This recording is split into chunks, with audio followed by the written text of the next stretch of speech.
Welcome to the Outsmart Burnout Podcast. I'm your host, Dr. Zarya Rubin, a functional medicine doctor, an international speaker, and a burnout badass because I've been there myself. After walking away from my own high-stress medical career, I discovered how to break free from burnout to reclaim my passion, purpose, and joy. And now I'm here to help you do the same. From science-backed tips to time-saving hacks, and hopefully some aha moments that just might change your life. So sit back, relax, and let's do this. Dr. Amanda Tobe is an organizational psychologist on a mission to help people develop purposeful careers and achieve optimal performance. She specializes in supporting high-achieving professionals to overcome self-doubt, manage performance anxiety, and navigate the internal barriers that often hold them back. Through her work, Amanda integrates psychology, neuroscience, and practical strategy to help clients harness their fear, build confidence, and take aligned action toward their goals without falling into cycles of overwork and burnout. I am so excited to have Dr. Amanda here on the show on the Outsmart Burnout podcast. So welcome. Thank you so much for the warm invite. I'm so excited to be here today, both as someone who has experienced burnout and as a clinician who works with people who have burnout and who are experiencing that themselves. Yeah, so that's a great way to start off. I always ask folks, how did you discover this field or this specialization? And oftentimes it comes from personal experience. So, why don't you share a little bit of your journey with us about how you came to organizational psychology and more specifically, things like burnout and imposter syndrome? For sure. So, as you mentioned, my background is in organizational psychology. And after graduating, many people in my field move into corporate positions. They might also go to a consulting company, think of like a big four. And for me, I did work for about 5 years in corporate in talent management and performance management and like succession planning. And then I had my second baby and really started to ask myself the bigger questions around like, am I fulfilled? Am I doing what I love doing? And for me at the time, I really started to think about what are other ways that I could really practice my profession. So, anyways, to fast forward a little bit, what happened is that I really started to also think about what are some of the pains that I've had in my life that I could also turn into a purpose. And so there was kind of two main pains that I was really thinking about and reflecting about at the time. And so one of them was that I have struggled with public speaking anxiety for a long time. And so for myself, one of the things that I wanted to do and also had previously researched a lot about job interview anxiety as part of my master's and PhD research.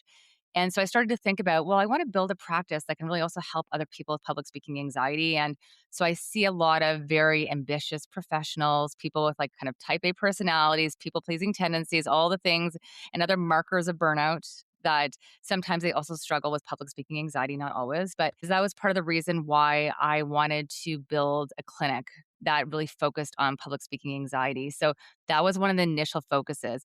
But the second pain was that I was also in this career that I didn't love. Mm. And so I really started to think about, well, is it possible to love my career? And I think a lot of us are kind of raised with this belief that you find work that you can get paid for and work that you're good at. But it's kind of missing this one piece called also work that you love doing. And so I really wanted to go in kind of pursuit of finding a career that felt fulfilling to me, that would give me energy and not just take my energy. So to fast forward from there, so I ended up getting my license. So I was in corporate. I ended up going back to kind of the space of education again to getting my license.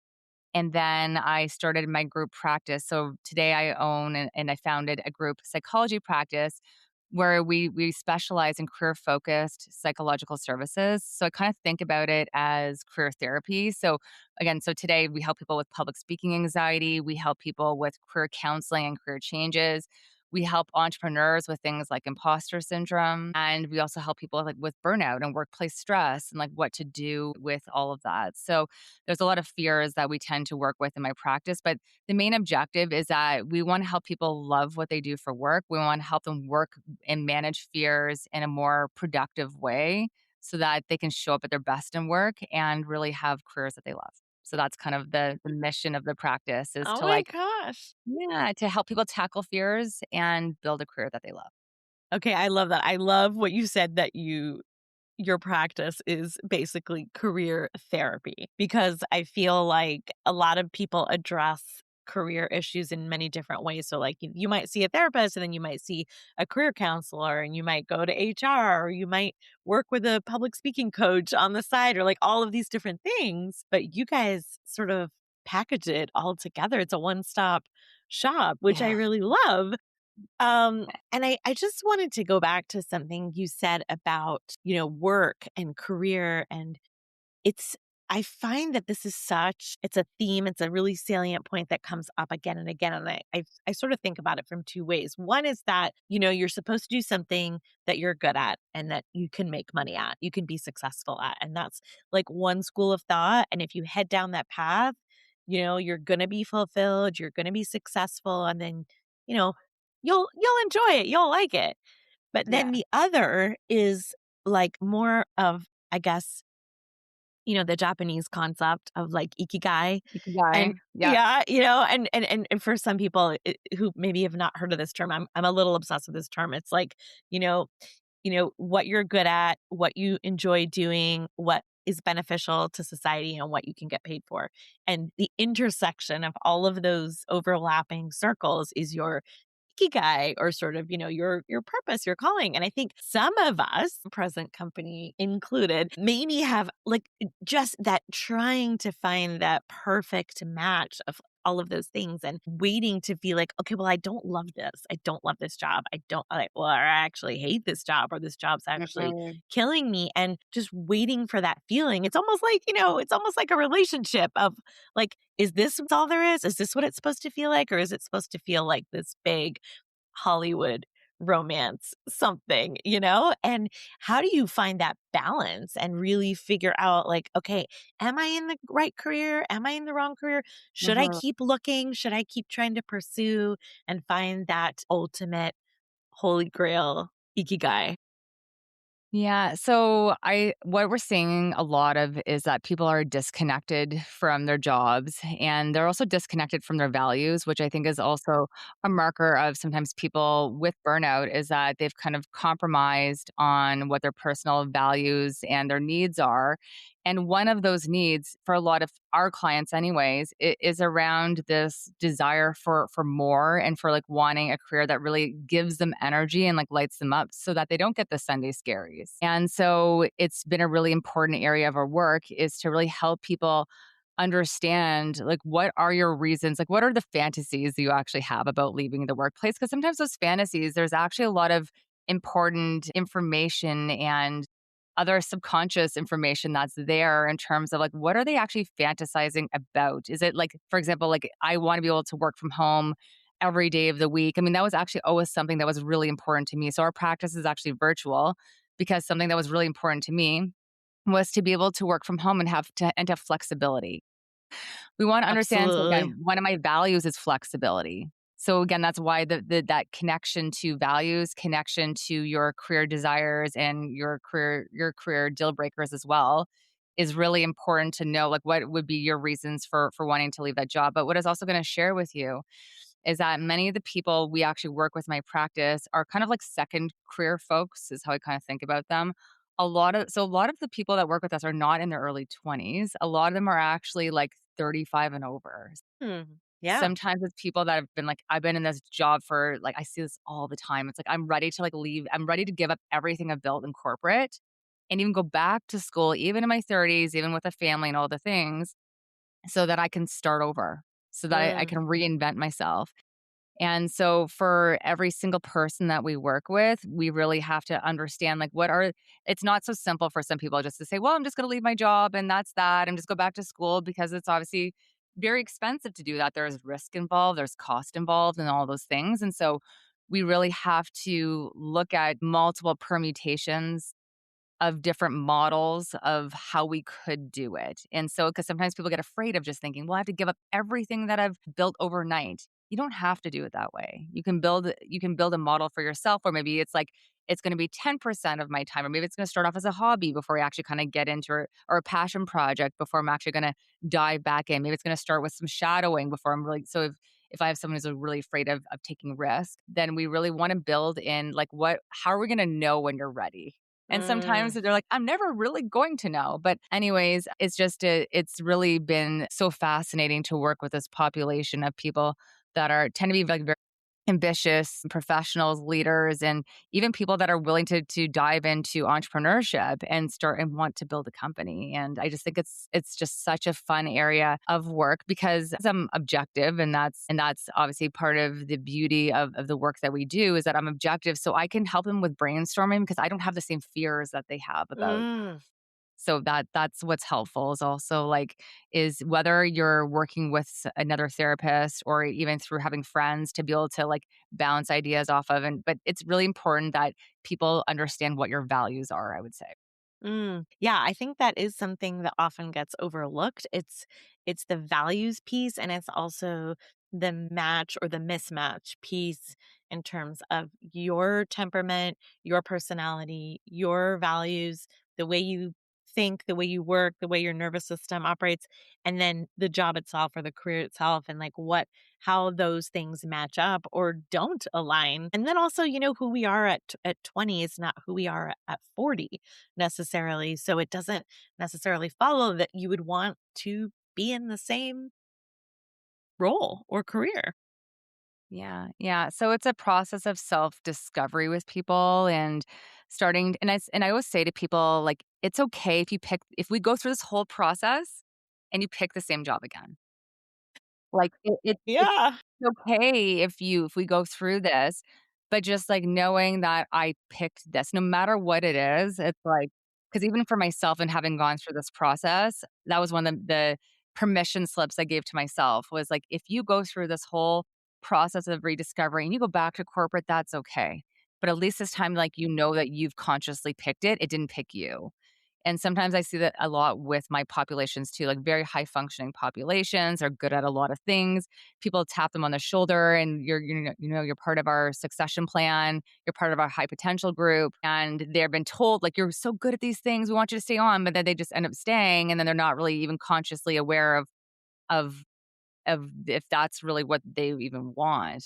It's kind It's of a like bit of the golden handcuffs kind of fallacy of like, yeah, and it kind of, like, picked them without having agency in it, like, to help people restore that sense of agency to feel like, I picked this," yeah, and even if sometimes it's, like, a renewed energy even just by, like, going through that process again of rediscovering exactly what it is that you want and what it is that you feel like you're missing right now, and sometimes we can actually make tweaks within the company. Sometimes it's just a matter of being assertive and asking for certain like, to really saying, like, what are some of the things I could actually maybe even ask for and contemplate with my organization so that I don't have to leave? So sometimes yeah. it's possible to make tweaks within the company. It doesn't always involve, like, a whole career reinvention, a whole career pivot, and starting over. It doesn't always involve that. Yeah, of course. I think that's a really important message for folks is like, you don't necessarily have to blow up your life. You don't necessarily have to like quit your job tomorrow and, jump off a cliff kind of thing without a parachute. There's ways to approach it in kind of a more gentle, stepwise fashion. And like you said, you may actually stay in your current role, but make some adjustments so that it is less taxing and more fulfilling and there's less dread around going to work every day because we spend so much time at work or involved in our job, our career. I mean, it's like the majority of our time. If we're miserable, that's going to end up permeating and spilling over into our personal life, into our relationships, into our marriage, our parenting, all of it. Because if we're so unhappy at work, you can't possibly then suddenly come home and then now I'm happy. Exactly. I mean, I feel like I'm seeing people that are just like wanting more joy and wanting to be more conscious about that. And even just when we think about the habits that they're engaging in on a daily basis and like wanting to like even start with like foundational pieces like that. Because I often say to people too, it's really hard to build something creative from a place of fear or from like a place of feeling drained. So we have to take care of all of those foundational pieces first, kind of like Maslow's hierarchy of needs, before we can even get to like self-actualization and talking about your potential and what's like possible like with all of these strengths that you have and your unique skill set. So I think that it's really important to like also like acknowledge like what are the habits and what are some of those things that you need to be doing differently so that you can show up better for yourself and just you're not kind of getting stuck into that cycle of burnout. Well, yeah, I mean, if you're coming from a place of burnout, you're not necessarily going to be able to like jump into another job or another career with energy and enthusiasm. I mean, you're coming from a place of like under-resourced, depleted, no energy, and just that's not really a great place to be in terms of mindset, in terms of physical state of being to launch a new career. Exactly. Yeah. So those are all parts of how we work with people because you kind of mentioned like we're like this thing of like HR and coach and all these things kind of like mixed Yeah, together. yeah. And it's kind of like a mix of like kind of task focused work and it meets emotional focused work because it's not sometimes so simple as like I want to like leave my job and I just want to go apply to school, but it's also dealing with all the fears and the emotional parts of it. And I find myself so often like saying to my clients, like, this is why we exist, is because of the way that there's a lot of fear that's holding them back from taking those chances, from taking any kind of action and making moves that would help them at least kind of keep on exploring what is meant for them and what is exciting and energizing as a career path.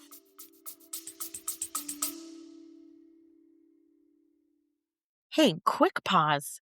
If you're a female physician listening to this episode, but your mind is racing, your shoulders are up by your ears, and you often feel like you have heart palpitations, if you're up late replaying a tough case from earlier that day, unable to fall asleep, if you're dreading your next shift and snapping at your husband and kids, you might even be starting to wonder, why did I choose medicine?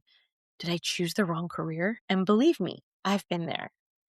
And I created something tailor made for you, the SOS session, Step Out of Survival Mode.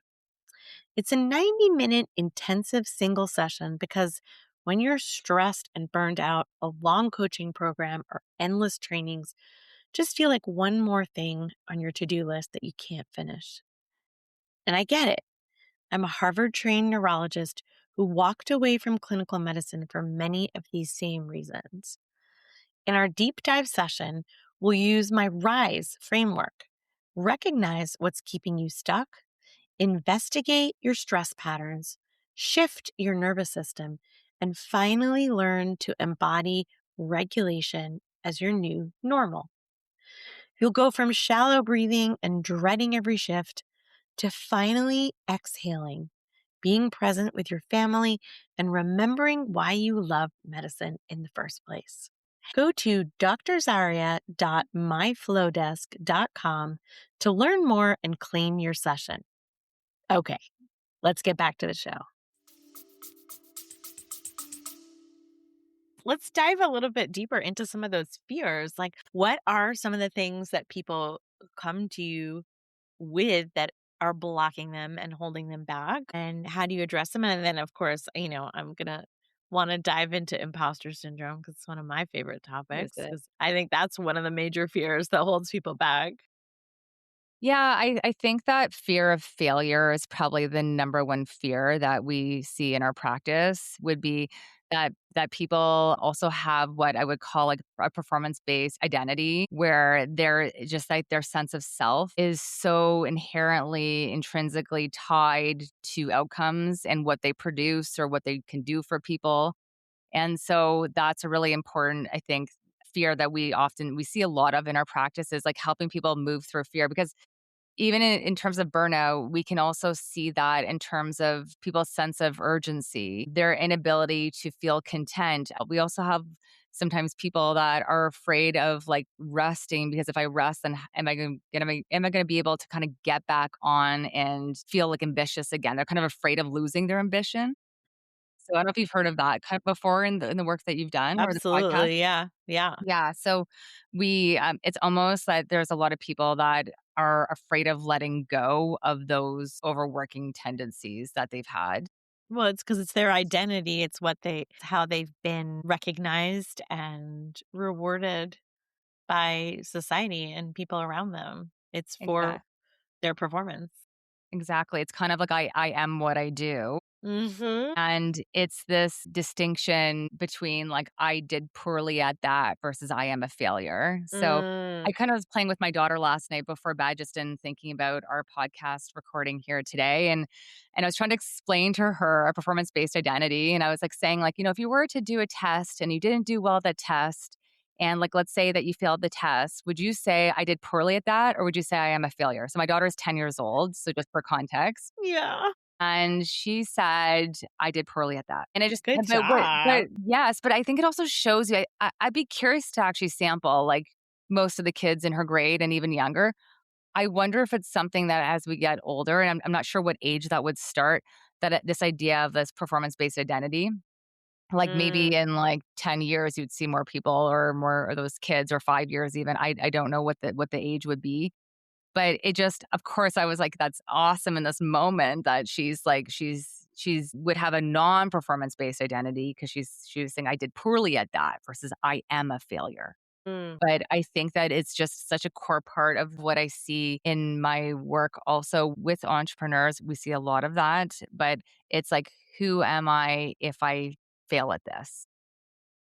And so if I were to take that away from me and, thinking about where their worth comes from, and that's Ooh, yeah. those are the hard parts of this work too, is, like, looking at the behavioral manifestations of, for example, that sense of urgency, like, "I need to check this email right away," but looking at, like, what is that actually connected to? Like, that's kind of almost like the surface level behavior, but what is that actually if we were to unpack that and look at that sense of urgency and, needing to check that email because if I don't, then what's going to happen? And so I'm just saying that it turns out that that's like a really important part of our work. So fear of failure. I mean, certainly also with people with, public speaking anxiety. So fear of judgment. I'd also say fear of stillness. So like kind of like being able to meditate. I always talk about the importance of meditation. I meditate myself almost every single day. And I say to Same. people, Yep. "You do too?" Yep. And, so I'll give a shout out to Purely Being on Spotify, Lucy. I've been meditating with her since COVID, and she's amazing, and her episodes are free to download on Spotify. Cool. But yeah, amazing, and I would just say that there's a lot of resistance to staying still. There's a lot of resistance to, like, 5 minutes. "Can we try 5 minutes?" So, Oh, anyway, girl, so I many used to places to say go that in I this was too conversation. stressed I'll out to pause. meditate. Like, I used to say, "I'm too stressed out to meditate." Right. And so I Yeah. refused to do it because I was like, "That's ridiculous. Like, I'm the last person who can meditate." And then, of course, I'm the person who most needs to meditate. And so now I meditate at least once a day. I've been doing that for almost a decade. And do you do Yeah. guided meditations or do you I kinda just do, really I do. I'm a headspace girly, but, are you? I just love it, and it's just yeah, it's really helped kinda like, you know, bring everything down to a more manageable level, nervous system-wise. And so I'm sure you've heard of non-sleep deep rest too from Dr. Andrew Mm, Huberman and his work. And so sometimes we don't have to call it meditation. We can call it non-sleep deep rest. You can find other ways of also just trying to be still mm, is kind of the point of it. So whether that's meditation, whether it's a guided meditation, whether that's just counting your breaths, whether that's just having a cat nap or closing your eyes. It can be like any one of those things. I just see this like deep resistance to meditation, and we know what it can do for us, our default mode network in the brain. And Mhm. when they've done studies looking at people who are beginners versus advanced at meditating and just like how it slows the brain waves down, like it's really incredible to see those studies and to actually see the brain waves and the differences between those different samples. Yeah. But yeah, it doesn't have to be a long, process, but I was like, I was just saying there's a lot of different fears that we're seeing, but I would say that, so fear of failure, fear of judgment, and fear of stillness would be like Mm. the top 3. Yeah, that's Ooh, okay, I yeah, love or those, but okay, we're gonna circle back to imposter syndrome, yes, or as you like to call it, the imposter phenomenon. And yes. tell us a little bit more about why that distinction matters and what it is, what it isn't. Because I think it's such a buzzword in popular psychology and online everything. And what is it really? What isn't it? And why is it so common, especially among really smart, high performing women? Yeah, so people that experience imposter syndrome often feel like a fraud, and they often have a really pervasive self doubt or set of self doubts around their capabilities and what they can do with with how they work with companies and performing their jobs. And so, what we see like a lot of too is that people are just really afraid of doing something wrong. So one of the top ways that we would see that it manifest in our work is through making a mistake. So if you were to make a mistake and they might kind of second guess themselves. So there's different types of imposter phenomenon, as you said. So I prefer not to use the word imposter syndrome because it's not a DSM classification. It's not an actual syndrome. And so I forget who the TED talk is by, but if you were to ask like a huge room full of people, and you were to say like, how many of you have experienced this? Like you probably see like almost every single hand that would go up. So therefore it's not like a syndrome. It's not a disorder that you have. But I like to think about it as like imposter thoughts. So times when you're experiencing self-doubt around your capabilities, around performing certain tasks, around how other people would see you if you were to make a mistake, and just the expectations you think that other people have of you. And so for a lot of people, it kind of translates into some psychological safety issues within their workplace. So if they're afraid of making a mistake too, that it can really tend to amplify people's feelings of imposterism or their propensity to having imposter thoughts, just because they may not feel like it's a safe environment necessarily to make mistakes in. But sometimes it's an environmental thing, an organizational one, cultural for sure, but there's also people are sometimes just more predisposed to having that, Mm, to having impostered thoughts just by virtue of self-esteem issues that they might have mm. been struggling with for a long time. Yeah. So, who is most vulnerable to this? Because it sort of seems like it's people who are very successful. Yes. Yes. So definitely people that, I mean, sometimes people, one of the signs of it is people who tend to get multiple degrees. There's like never enough degrees that you can have. And so there's always like this pursuit of like wanting more, consuming more.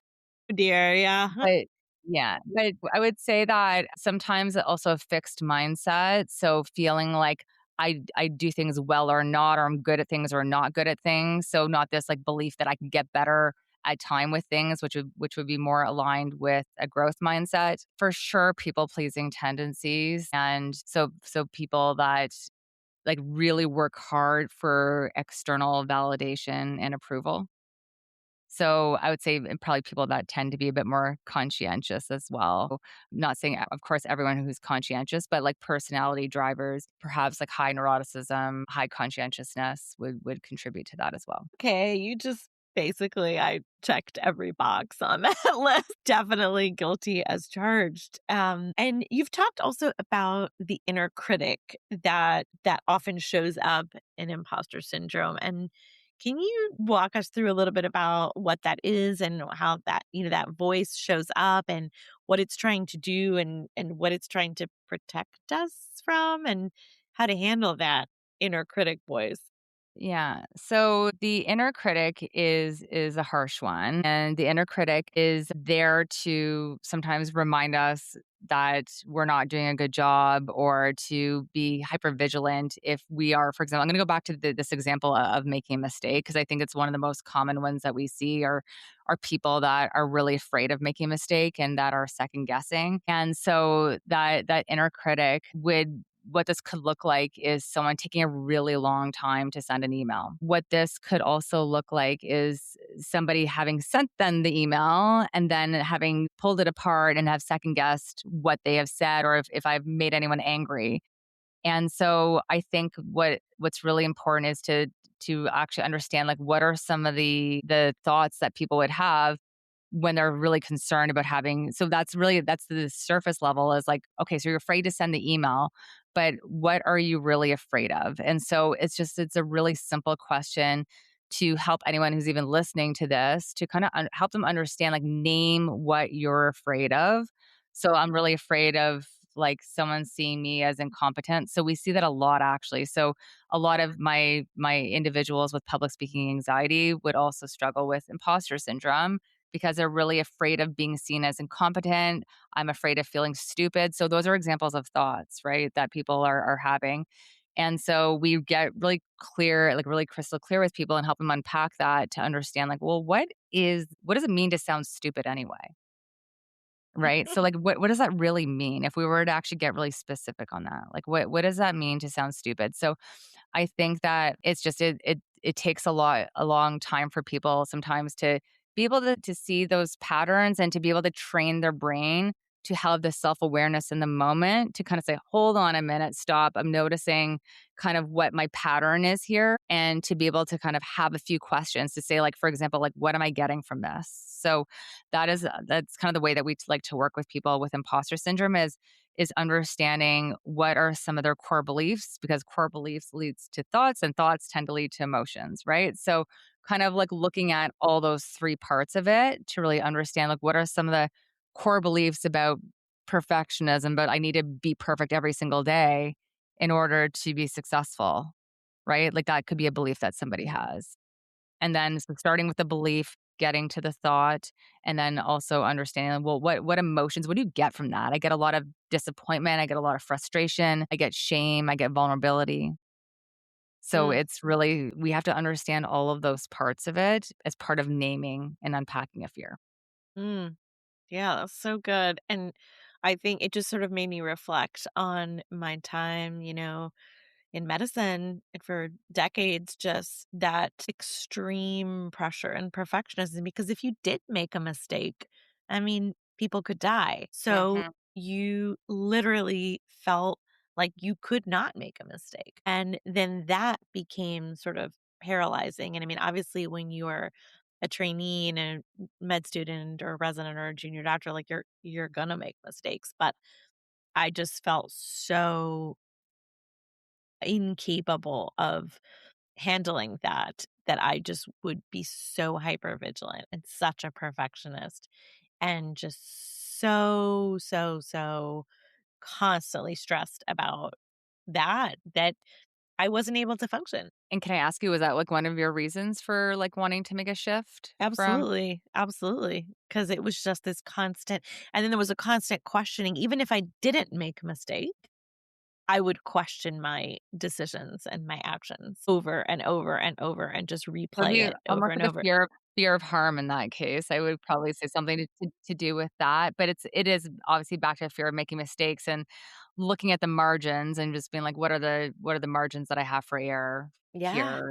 And probably there's an acceptance within that field for sure, that, or maybe there's not, and maybe that's Yeah, why I mean sometimes, like, you can't can't remain. But one of the things I would say that, for a lot of people, creating in my clients too, would be like creating like a high stakes situation out of anything, and like really looking at, like, I have to do my best or else, or I have to do this perfectly or else.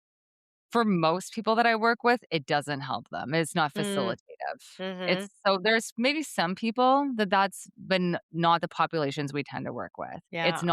It's not facilitative to create that kind of pressure. And Yeah. Like I know this is a bit different, but I've done talks before on public speaking anxiety, and when we had like I think it was 330 people that had logged on for it, and I asked them about like what does pressure feel like to them, and I think one person out of all the people that had responded, maybe there was about 100 of the 330 that responded, but maybe it was one person that said, I actually like pressure. I knew Mm, everybody else, like, described all the things that it does to them. So, mm, oftentimes, we're doing a lot of reframing in terms of in the work that we're doing with people because it's really easy to be like, "Well, there's a lot of important people in this room. It's a high stakes meeting." And so being really mindful of the words and the stories that we're telling ourselves that reinforce narratives or behaviors that are stressful or non-supportive, right? So we're really aware of we really try to help people to understand those stories of the narratives that kind of perpetuate those fears. So there is a well documented link between imposter syndrome and burnout. Can you explain a little bit about that relationship for our listeners and how this constant, self doubt can contribute to the exhaustion that underlies burnout? People that we tend to work with imposter syndrome, it's that there's a lot of overworking and a lot of overfunctioning that tends to occur because they're trying to kind of almost overcompensate for the fact that like they think that they have to overcompensate for the fact that they don't have the necessary capabilities to do a job. So they feel like they have to work harder than other people.